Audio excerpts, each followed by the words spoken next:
ഇത് ദാസിൻ്റെയും വിജയൻ്റെയും Dubai കടൽത്തീരം, Edward ഏലിയറ്റിൻ്റെ കടൽത്തീരം.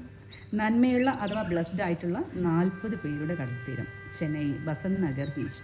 ഒരു സ്ത്രീയുടെ ജീവൻ രക്ഷിക്കാൻ ശ്രമിച്ച് മുങ്ങി മരിച്ച ഒരു ഡാനിഷ് നാവികനെ അനുസ്മരിപ്പിക്കുന്ന കാച്ച്മിറ്റ് മെമ്മോറിയൽ.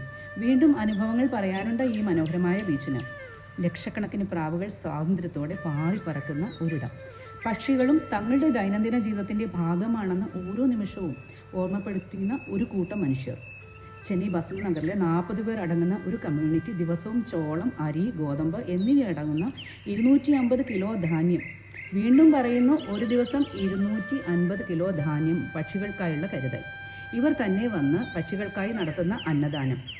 ഈ മനോഹരമായ കാഴ്ചയുടെ രഹസ്യം ഈ 40 ദൈവികത നിറഞ്ഞ മനുഷ്യർ. ഭൂമിയുടെ ഓരോ ഇടങ്ങളും ഇങ്ങനെ നന്മയുള്ള ദൈവികതയുള്ള മനുഷ്യരുടെ ഇടങ്ങളായി മാറ്റുവാനുള്ള പ്രചോദനം ചെന്നൈ ബസന്ത് നഗർ ബീച്ച്.